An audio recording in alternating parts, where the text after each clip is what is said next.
morning, Lighthouse. we're yeah. You know, for those of you that may be a little bit newer, there was another Jeff, so we had to do the Jeff G and Jeff H, and if there would have been a Jeff Z, there would have been a Jeff Z as well. Hey, it's great to be. I think I always start off by saying it's great, but it is. It is great. It is good. It is a blessing to be here, to be alive, to share in this space with you in worship.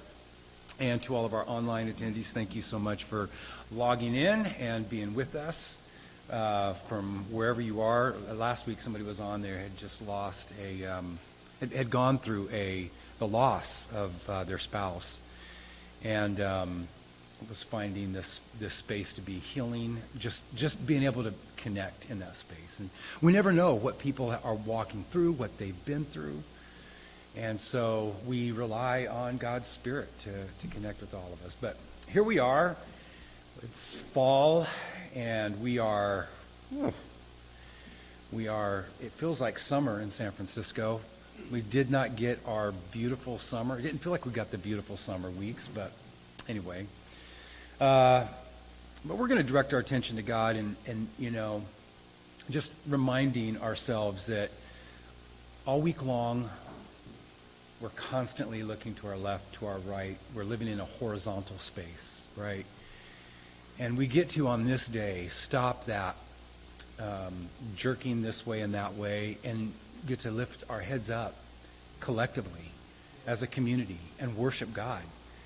And in doing that, the scriptures talk about this over and over and over, but in doing that, it gives us a pause and a rest. And it recalibrates us. And there have been a lot of studies done on how religion helps people just in terms of soul calibration. And so we can have that recalibration of our soul as we pause and as we linger in God's presence. And so I'm going to invite those of you that are online and those of us that are present here today, I'm going to invite us just to lift our heads up, to orient ourselves collectively towards God. That posture is one of, I'm here to listen. I'm here to experience transformation, and I know where that comes from. David said, I lift up my eyes unto the hills from where my help comes from. My help comes from the Lord, maker of heaven and earth. And there's that idea of lifting my eyes up. And so we're going to do that right now. Whatever you need, whatever you came here today in need of, I want you to anticipate by faith, just anticipate God meeting that need in your life. And if you don't know what you want, we talked about this last week, Jesus' first words in John were, what do you seek? What do you want? If you don't know what you want, it's time to pause and reflect. What do I want from this space here today? Because God is present to meet our needs in our lives. Father, we lift up our eyes to you, and we do so eagerly, anticipating that you are the one that supplies all of our needs according to your riches in glory by Christ Jesus. We find this lifting our eyes up, lifting our heads up. We find this motion, something that gives us peace. Like we may have walked in here today with anxiety, and there may be situations that we've been through this past week or that we have to face this coming week. And we know that in you we have the kind of peace and presence of mind to weather any storm, to walk through any valley, to face any opportunity with your power and presence with us. So we look to you right now, and we do so knowing that you are here to meet our needs. And we rest, we breathe in, we pause. We know it's going to be okay. You are with us. We thank you for this, Father. In Jesus' name, amen. Oh, well, I don't know how your week was. Fabulous. I'm so glad. Did you say well? All is well. Yeah, all is well. Anyone else? Fast. Boy, yeah, we're getting towards the end of the year, and it does seem like Well, the younger I age, the faster time goes. Does seem like, yeah, seems a little fast. My week was interesting. I just as it is in, at least for me as a pastor, I typically take my tax season, which usually happens in April, which is in April the 15th, right? And I most always get an extension, just because it always falls around Easter, and so it's just easier for me just to kind of like push that off and not have to deal with that procrastinate that until October, which means October the 15th is to me what April the 15th may be to most other people. Which means that my week can be a bit anxious. You know how it goes. It can have a little bit of anxiety, and this week was definitely that. I try to get every tax deduction that I can get.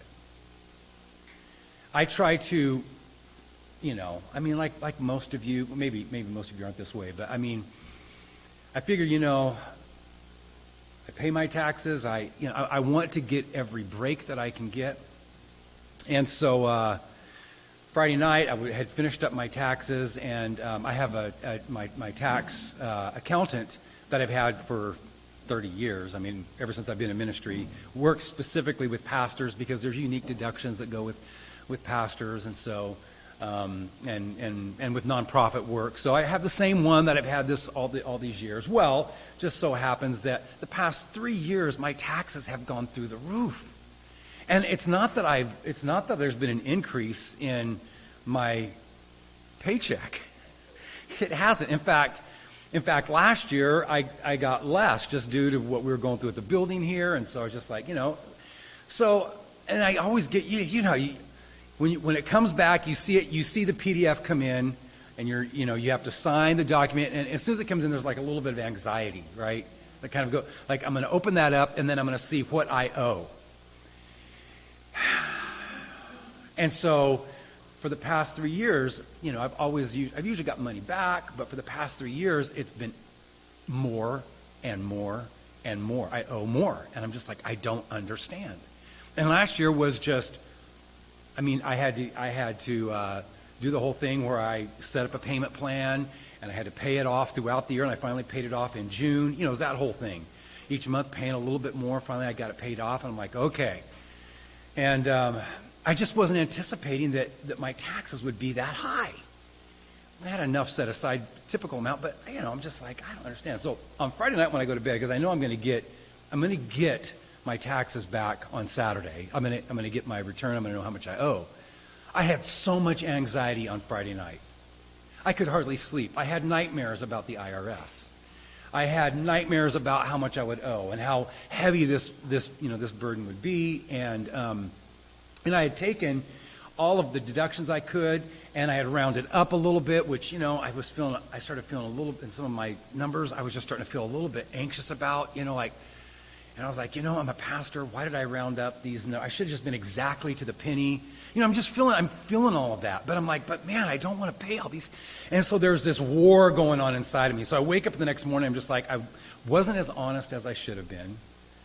And so I'm going to tell my tax attorney, which I know what it's going to be. Anyway, I know what he's going to say. He's going to be like, come on, Jeff, you're really overthinking this. But anyway, I wake up, all this anxiety, I sit down, and it comes in.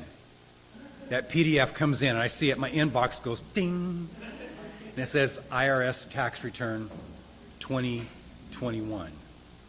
And I'm like, oh God. My heart's beating. I probably shouldn't have had any coffee, because now it's like I'm over the top, And I'm imagining all these scenarios of how horrible it's going to be. Like, I've got the worst scenarios created in my mind, and there is this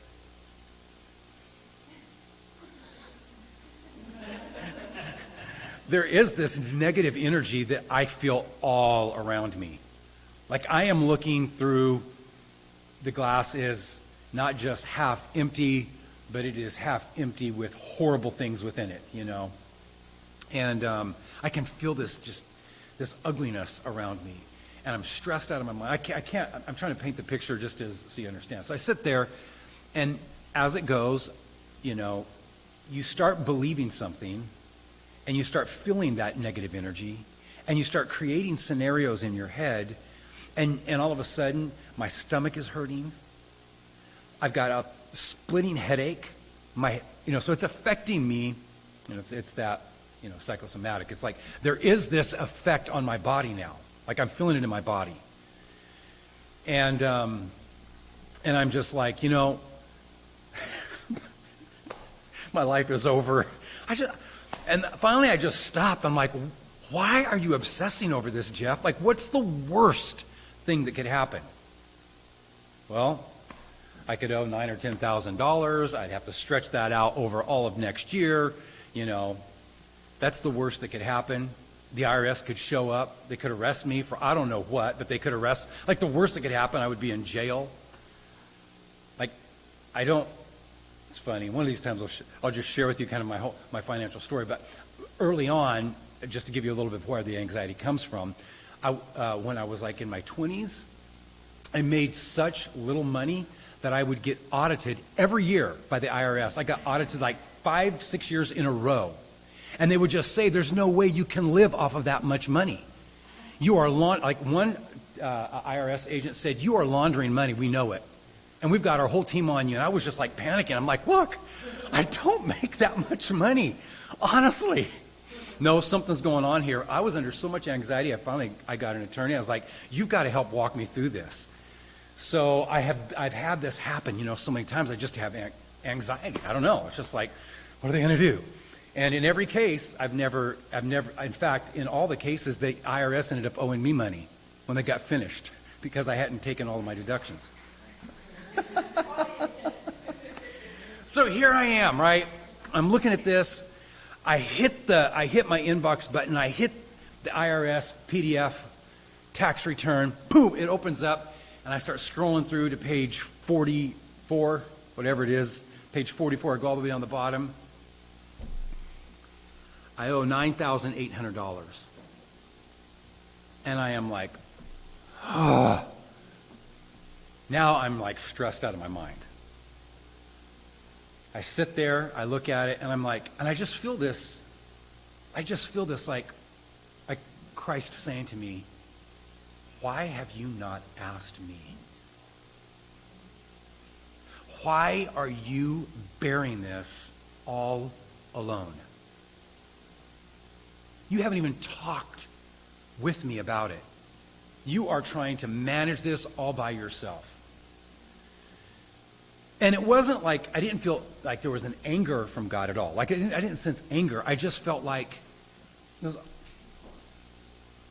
why? Like, I'm here. So there I sat. I look at the screen. I'm looking at the numbers, and I just said, I don't know why I'm so heavy in my heart. I don't understand. I don't make that much money. I make very little. And now I'm going to be paying the rest of next year from what I'm making this year. And I don't understand. I'm giving you this burden. I'm thankful that I live in the United States of America. I'm happy to pay the taxes that I should. Like, I'm grateful for the services that I get from this country. It's not that. I'm not trying to avoid my share. But this, this is just over the top. And, but I give it to you. And I trust that you're going to help me with it. I know you're going to help me with the anxiety part of it, for sure. Financially, I don't know how I'm going to do this. I'm sitting there and I'm looking at it, and finally I was just like, I just should call my tax guy and just express, So I call my tax guy, and we're going through it. Him and his wife and I are going through it. We're talking through it. And he's running through all the numbers, and he's like, so you made this much money last year, right? X number of dollars. I was like, no, I didn't make that much. I made half of that last year. He said, well, somebody, be careful here. I'm not looking at you because it was you. Somebody that does my payroll is has been putting in the box double what I get. So the IRS for the past 3 years, I have been paying taxes for the past 3 years double what I make. Like, no joke, double. I'm like, and I'm looking at, I'm looking at this number. Pastors get what's called a housing allowance. So we can take part of our income, right, and it can be designated as housing allowance. And then that housing allowance is not taxable. So whatever you pay for your housing, well, I'm living in the building. I don't get a housing allowance, right? I don't. But I have been getting a housing allowance. It's been going on there as a mistake. And it was in an obscure place, so I wasn't noticing it. So when they're adding all the numbers up, it's like double my income. And I was like, what do we do about this? It was like, well, you have money coming back to you. Now, all of a sudden, the burden that had weighed me down has been lifted up by the Lord. Right? I'm like, they owe me money. I'm coming after them. Right? The tables get flipped. Now, there's something I want to say about this that I think goes to the idea and the notion of faith. In Scripture, we are told, especially in the Gospel of John, over and over and over, we are told that to whoever believes in him, to whoever receives him, they are by right God's children. Or whoever believes in him, they are born then from above. Or to as many as believe in him, he gives them everlasting life. And there's always in our head this idea of, like, I remember as a kid, what does it mean to believe? Like, trying to figure that out. So a backstory, I was raised in a Christian home. I grew up in a Christian home, grew up in a Christian, going to a church. But the idea of faith was puzzling to me. I think it was partially because of how it was explained, that faith is this thing where we have to check a box that we agree to all the facts. And then once we agree to this fact and this fact, once we agree to 6 days of creation, once we check the box of the whole earth being covered by water, once we check the box of, like, there's this whole list of things that we have to say we believe as factual. This is like what faith is post-enlightenment. As factual, then all of a sudden something magically happens, and God, in the world that I grew up in, there were a few other boxes that I had to check as well. I had to get baptized. That box had to get checked, or I was not going to go to heaven. And there was like a whole list of boxes that I had to keep checking, right? And like every day I'm checking these boxes.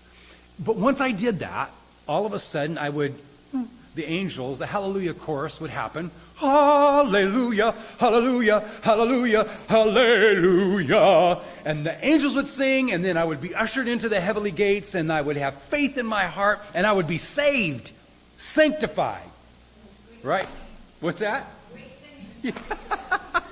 So all of these things would be happening, right? So faith was this kind of like, I wasn't sure what it was. I'm going to illustrate something here, though, with my IRS situation. I was believing something about the IRS that was not true. I was believing, the reality of the situation was in such great favor of me. But I did not have the knowledge, the awareness of that reality. And so I was living in a different reality.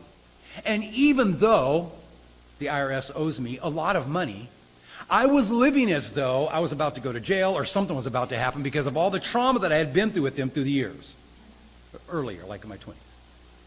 And I was thinking, oh my God, my whole life's upside down. Everything, I'm going to owe a lot of money. Sure enough, when I got the tax return, I owed a lot of money.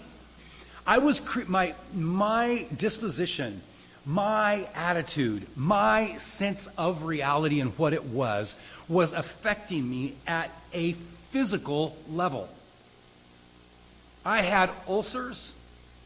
I had headaches. I could not sleep.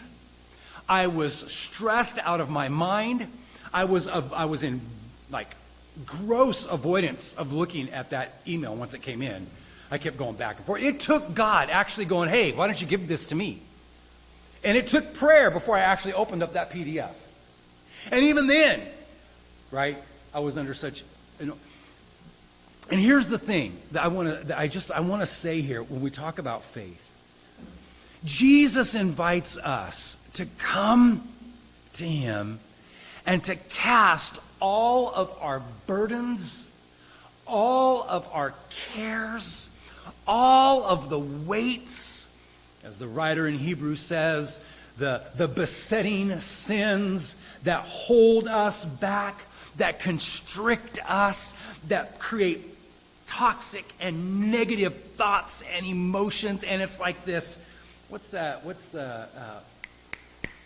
Snoopy and Peanuts, and what's the one kid with all the bugs around him all the time?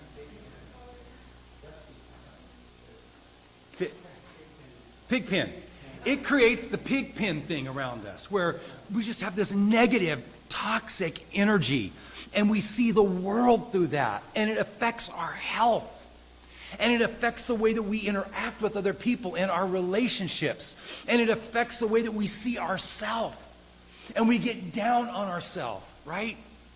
That negative energy and emotion. Now, I am speaking about the way that we feel and sense about God. That God is either against us, or that God does not love me, or that God is opposed to me, or that I'm not good enough for God, or that something is wrong with me. I'm not sure what it is, but I constantly am attracting to myself negative things, negative happenings, negative events. And it seems like the whole world is in turmoil against me, and there is this constant battle and war. And Christ comes to free us from that. It's not to say, like in my situation, so the money situation got worked out and I'm happy now.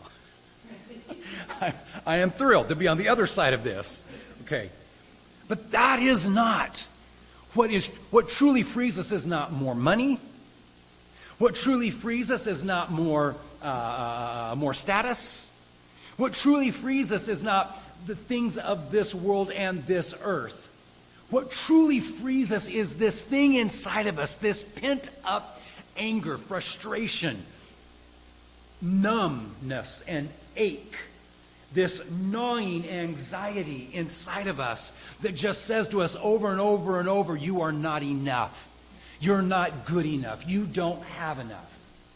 And Jesus Christ comes to free us from that.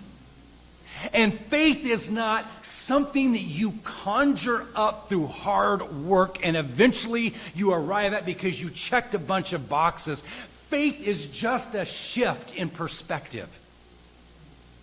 It's not like God's going, okay, Chad, your level of faith is like right here. I need you to be up here, buddy.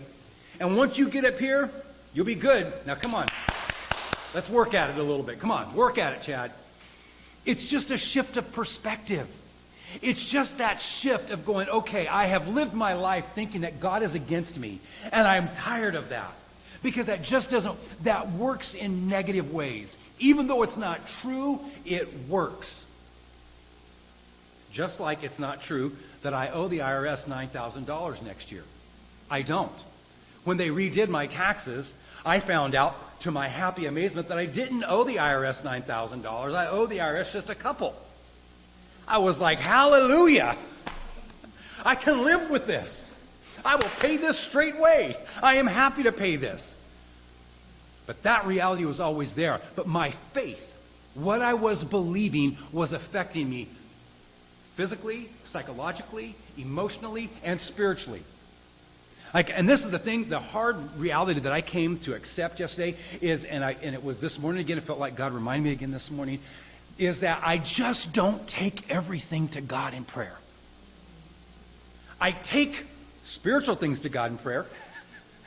I take other people's issues and problems to God in prayer. I'm happy to pray for you. and hold you up before the Lord and whatever it is. I know I've got like a category of things I think, well, this is of interest to God, but this over here, taxes, God. And yeah, I do have scripture where Jesus was very much interested in Simon Peter paying his taxes and helped him out with it. Like, Jesus is very much interested in everything about our lives. And so holding back, whether it's Ruth having to take a test and feeling like it's all on me, and not being able to give that and just say, okay, God, I come to you. I've got a test this week at school. God is very much concerned with all of that. Why? Because everything is interrelated. Everything connects. And it will affect your faith, and that faith will affect your spirituality and your walk with God. All of it's related. So coming to trust God in my journey and in my faith has been something that is not like, well, once at an altar it happened and I am signed, sealed, delivered. Oh, yeah. That's not what it was. It's a daily journey of faith. Faith is not something that I check the box on and I'm like, okay, I'm all good to go and I don't have any more struggles for the rest of my life. Every day I will struggle with faith. Because the world around me is going to harass me, and it's going to tell me over and over that I'm not enough, that I need more of this, that I should have done that my life is a waste, that my life it just doesn't count. I'm going to hear that harassment. And if I believe it, I'm going to begin to live that out. And so every day I have to remind myself that I walk by faith, not by you all are saints. I mean, you knew it. We walk by faith, not by sight. Abraham did not walk by sight. He walked by faith. He didn't know what the next step in front of him was going to be, but he stepped out in faith, trusting God. He did not know where he was walking to, the writer of Hebrews says. He looked for a country. He searched for a city which had foundations, whose builder and maker was God. All he had was the one moment in front of him where this foot stepped. That was it. He was forced to live in the present moment. He did not have a map that said you're going to walk for 5 months this direction, and then on the third year you're going to land here. No. It's like all you've got is this step right here, Abraham.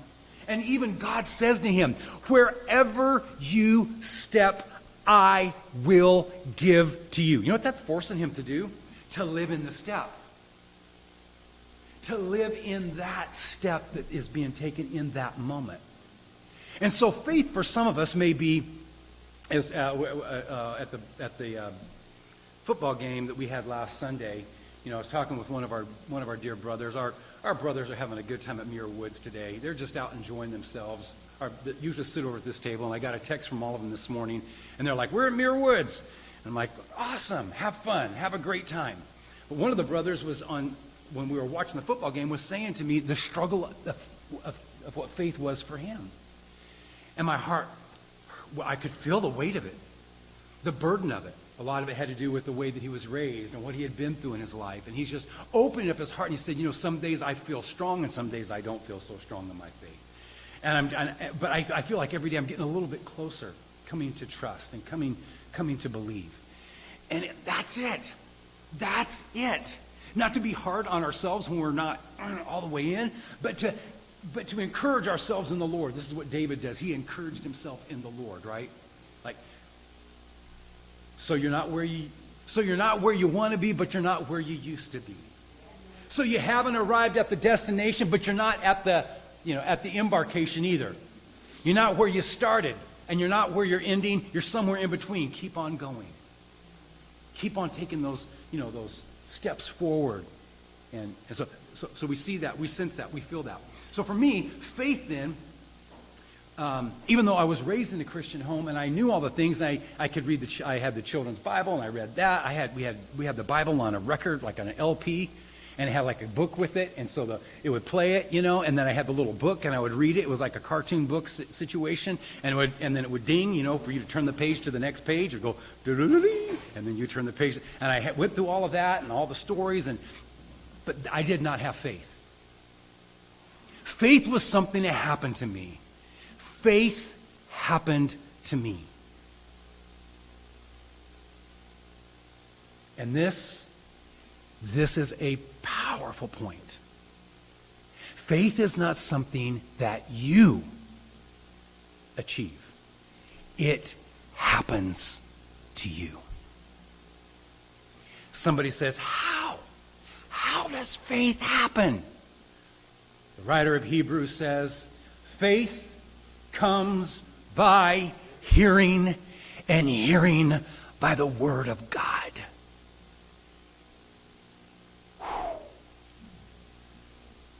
Faith happens to you while you're sitting there around those tables, while you're listening online. Faith happens to you when God's word is being proclaimed that Christ loves you, that Christ forgives you. Faith, you don't have to teach a baby how to eat. Typically you don't. I mean, just under normal circumstances, you don't. Or how to drink. Like these things, there's an instinct. It's instinctual within a child to know how to eat, how to swallow something, and for the body then to begin to nourish itself, right? And that Jesus, when he's talking about salvation, compares it to eating and drinking. This bread, this wine, in remembrance of me. That's how easy salvation is. It happens to you. And you don't have to overthink it. You don't have to overwork it. You don't have to figure it out. But as you're hearing God's word read, something happens. For the woman at the well, Jesus did not turn to the Bible and say, to the woman at the well, whatever her name was, we'll call her, since she's a Samaritan, we'll call her Samantha. He didn't say to Samantha, Samantha, would you turn in your scroll to the book of Joshua, chapter 5 and verse 22. I do not know if there's a 5 verse 22 off the top of my head. He doesn't say that.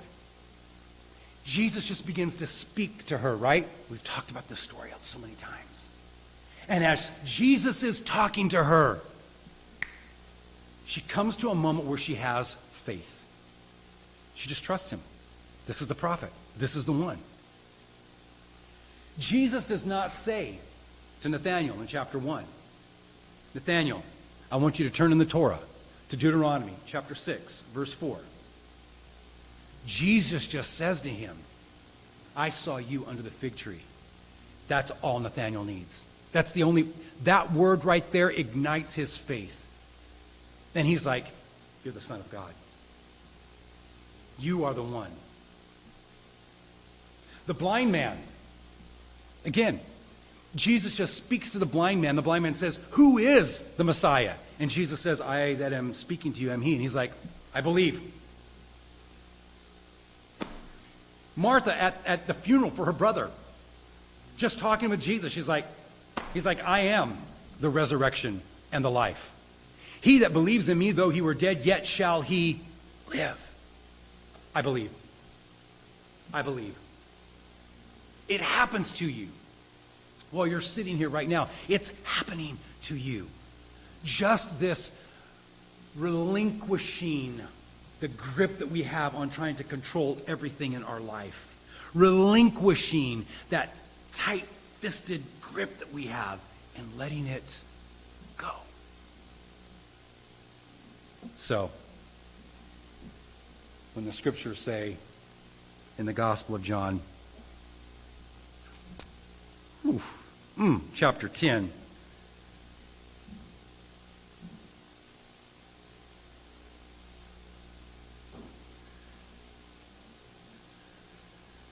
verse 2, the one who enters by the gate is the shepherd of the sheep. The gatekeeper opens the gate for him, and the sheep listen to his voice. He calls his own sheep by name and leads them out. When he has brought out all his own, he goes on ahead of them, and his sheep follow him because they know his voice.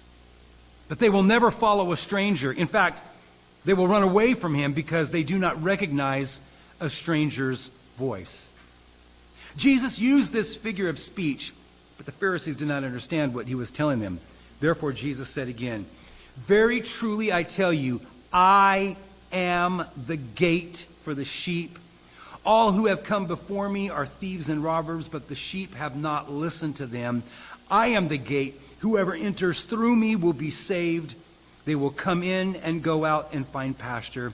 The thief comes only to steal, kill, and destroy. I have come that they may have life and have it to the full. Have it to the brim. Have it to the overflowing. Your life right now, would you say it is brimming with fulfillment? Anxiety takes it away from us. But Jesus says, I have come. What is it? Well, for me, it was taxes this week. For some of you, it may be health issues that you're going through. It may be a relational issue that you're facing. It may be a job-related issue, an employment-related issue, a coworker. It may be whatever it is that seems to be sabotaging your fulfilling life to the brim. And Jesus says that's the thief's job, to steal, kill, and destroy, to break your cup, to empty everything out so that you're constantly, you feel like you're pouring water in, but it's just leaking everywhere all the time. Jesus says, I've come to fill up your cup. And I'm like, whew, I'll take that. Here's my cup, Lord. There's another one, right? I lift it up, Lord. Right? That sense of come and feel this thirsting of my soul. Bread of heaven. Feed me till I want no more. It's that, to overflowing. Jesus said, I have come to give that to you. And the question is, how? Receive it. As that word is being spoken, as Jesus' words are being spoken, as the Good Shepherd is speaking forth his words, you simply go, I trust. I believe. Anahit has so good to see you here, Anahit. Anahit has said this from time to time. Her first language is Armenian. Do you speak Russian as well? Or yeah. So she probably speaks 5 or 6 different languages. I have no way of knowing. I love her laugh. English, though, is way down the list, right? It's way down here. Born in Armenia. And at first when she started coming here to Lighthouse, she had just a difficult time, I think, even understanding me. But she would say this. She would say, but I feel and sense God speaking, God talking. Even though I don't understand everything, I understand. What is that? What is that? It's the Holy Spirit. That when we can be in a place where we sense and we feel and we're hearing God speak to us, even though my vocabulary might be a little whatever, and the way that I express things might not be absolutely right, spot on, it doesn't matter. Because God speaks. And God's Spirit is speaking to you right now. Saying, let me free you. Let me lift that burden. Let me breathe my life into you. Let me fill your cup to overflowing. Let me chase out the anxiety, the hate, the fear, the worry, the exhaustion of trying to figure it out and you just can't do it. The toxic energy that surrounds you. Let me take it, solve it, heal you. Let me do it. And immediately, because we're fixers, immediately we're trying to go, well, what do I need to do? How much is that going to cost me? Do I have to pray an hour every day? Do I have to? That's where we go. Because we're so transactional by nature. Everything for us is a transaction. Give and take, the law of karma. And Jesus is going, no, I'm trying to do away with that. This is a whole new kingdom.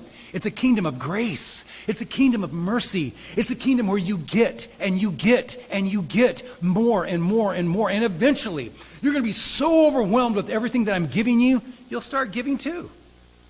And it won't be because you feel like, I have to give. I'm a Christian. The rules are, pay your tithe, blah, blah, blah, blah. It won't be because of that at all. It'll simply be because you're so overwhelmed with all the generosity that God has heaped upon you. You're like, man, I could not possibly live with all of this. I mean, I should share it. I'm hoarding it. I should share. I've got so much from God. And it just transforms your heart. It's not religion where you're like, okay, I've got a list of things to do. I got to do all these things, and all of a sudden God's going to bless me. No. It's like God's going, put the transactional list to the side, and let me just love you. And let me love you so deeply and so well that it just transforms you, and you become a different person. I mean, my God, that's awesome.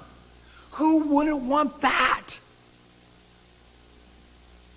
And Jesus says, we just read, my sheep know my voice.